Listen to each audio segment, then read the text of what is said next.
해주시기 바랍니다. 저 위원장님, 저는 보충 질의 3분까지 다 포함해서 쓰겠습니다. 지금 4분이신데 3분을 더 쓰시겠다고요? 예, 그렇습니다. 예, 알겠습니다. 여기 혹시 서울 선거 사무소장님 나와 계십니까? 앞으로 좀 나오실까요? 네, 공정위 서울 사무소장님 앞으로 좀 나오시죠.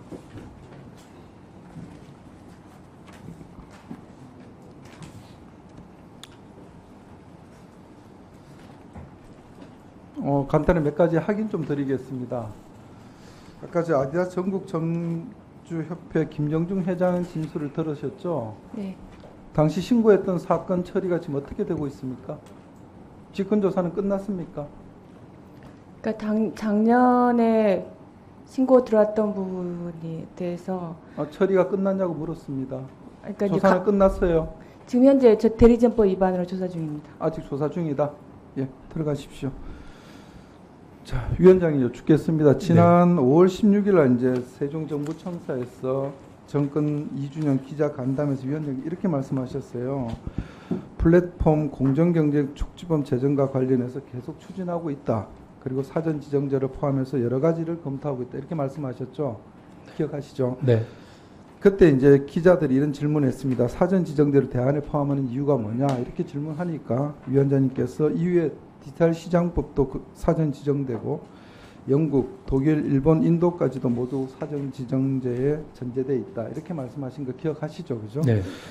그랬는데 올 9월 9일 당정 협의를 거치고 난 다음에 위원장 입장이 조금 바뀌셨어요. 플랫폼 제정법을 포기하는 대신에 공정거래법 개정과 대규모 유통업법 개정을 통해서 온라인 플랫폼 내의 독과점 문제와 가불 문제를 해결하겠다 이렇게 말씀하셨죠, 그죠?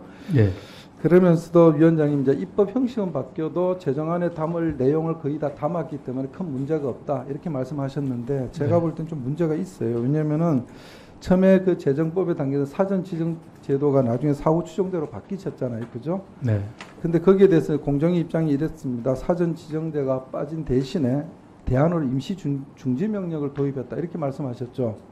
근데 위원장이 아시다시피 임시 중지 명령이라는 건 위법 행위된 초기 조사 때 진행되지 않습니까? 그리고 긴급하게 신청되는 거기 때문에 법원이 이걸 받아들이는 많은 근거가 필요한데 그 조사 초기에서 충분한 증거가 확보될 수 있냐 여기는 상당히 의문점이 있을 수밖에 없거든요. 그 비판을 귀담아 들어주시고요. 네. 실제로 이게 전자상거래법이 2010년대 도입되고 난 다음에 발동된 거는 2017년과 2020년 두 차례뿐인 거 알고 계시죠? 네.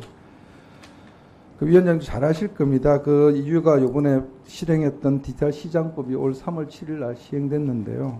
이 법이 그거 아닙니까? 시장의 지배적인 거대 플랫폼 기업을 게이트키퍼로 지정해서 이들 플랫폼 기업들이 자신들에게 유리하게 시장을 주무르지 못하게 하겠다. 이런 게 담겨 있는 법 아닙니까? 따라서 예. 우리가 잘 아는 구글이나 아마존, 애플, 마이크로소프트가 다 이게 게이트키퍼로 지정되어 있지 않습니까? 이들 기업들이 이 법이 제정된다니까 그 전에 벌써 자기들이 개선 방안을 마련한 것도 알고 계시죠? 네. 구글이 특히 보면 이렇게 했습니다. 유럽 경제 지역 내 이용자들한테는 안드로이드 기기에서 기본 검색 엔진과 그다음 기본 인터넷 브라우저를 선택할 수 있는 걸 했고요. 그 다음에 검색 결과도 경쟁 서비스 브라우저를 좀 더 많이 활용할 수 있도록 하지 않았습니까? 그럼 우리도 법안을 마련하면 이런 개선 방안이 마련될 수 있다고 보거든요. 예, 그래서 여쭙겠습니다. 얼마 전에 언론 보도를 보니까 처음에 공정위가 마련했던 지배적 플랫폼 매출액 기준을 4조에서 3조로 낮췄다는 게 언론 보도가 됐습니다. 네. 그래서 이유는 뭐 제가 보니까 저희 여당 측과 협의 과정에서 낮췄다고 하는데요. 그럼 처음에 이 4조를 기준으로 했던 거랑 또 3조로 낮췄을 때 어떤 이유가 있었을 거라고 보거든요. 처음에 4조로 잡았던 이유가 뭡니까? 당시 말씀 잘 아시겠지만 기본적으로는 공정거래법이 적용되고 이거는 빅테크에 대해서 훨씬 그 입증 책임 전환이라든가 굉장히 엄격한 규율이 적용되는 그런 법이어서 이제 제한적으로 적용해야 되겠다라고 이제 견제했습니다. 4조에서 3조로 1조를 낮췄는데 네. 뭐 특별한 이유가 있습니까? 그렇게 금액을 또 낮춰준 이유는? 결국 그 규율 대상의 범위를 약간 넓힌 거라고 넓혔다. 말씀드릴 수 이렇게 있습니다. 하면 낮춰지게 되면 배민 같은 경우는 작년 매출이 3조 4천억이 여기에 포함될 수 있겠죠. 그죠? 예, 그렇습니다. 저는 이게 배민이 포함되고 안 포함되고 이게 중요한 게 아니고 지금 위원장님께서 개정안이든 거기 담으려는 내용이 과연 실효성이 있냐가 저는 중요하다고 보는데요. 사전 지정제가 빠진 공정업법 그 개정안만으로는 위원장께서 대통령께 보고했던 뭐 독과점 플랫폼 시장 질서의 교란 행위를 차단하고 소상공인과 소비자를 과연 충분하게 보호할 수 있냐 여기에 대한 좀 의문점을 갖고 있습니다. 그리고 또 저희 쿠팡 아시죠? 이번에 계속 의원님들이 말씀하셨는데 언론 보도 따라 이번 공정거래법 개정안에 따르다 쿠팡은 포함되지 않는다 이렇게 보도하고 있습니다. 그 이유를 보니까 이런 거죠.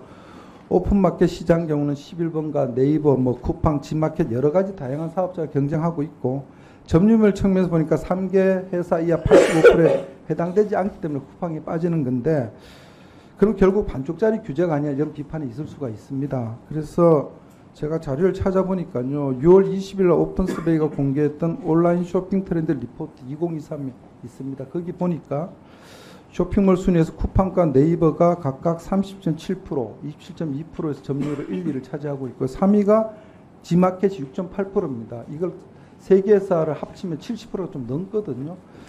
그럼 처음에 추진 중인 그 사후 추진의 요건이 상계 회사 시장 점유율 85%지 않습니까? 이걸 70% 낮추면은 이 쿠팡도 들어갈 수 있거든요. 한번 검토를 좀 해 주십시오. 지금 정답을 요구하는 거 아니고요. 예, 알겠습니다. 그리고 지금 야당에서 지금 정부 규제안이 사실 백기토행한 거다 이런 비판도 있는데요. 저도 일부는 동의합니다. 다만 온풀법 반대하는 이 논거를 살펴보면 이렇습니다. 첫 번째가 토종 플랫폼 위축시킨다. 두 번째 벤처 투자를 제한한다. 이렇게 말을 하는데요. 그들이 말하면서 그런 불공정 행위를 예방하기 위한 어떤 대안도 저는 제시한 걸 못 봤습니다. 오히려 저는 지금 위원장이 생각하는 그 개정안이든 제정안이든 되네. 대형 플랫폼만 문제가 아니고 버티컬 플랫폼 아시죠? 이런 버티컬 플랫폼 같은 중소 플랫폼의 갑질 행위도 저는 규제해야 된다고 봅니다. 오히려 네. 이것도 법안에 담아줬으면 좋겠고요. 마지막으로 반칙을 통해서 유지되는 독점적 지위는 어떤 정당도 가질 수가 없습니다. 그래서 저는 정부가 최초로 제안했던 그런 원안을 좀 계속 추진해 줬으면 좋겠고요. 아까 여러 의원님이 말씀했을 지연된 정의는 정의가 아닙니다.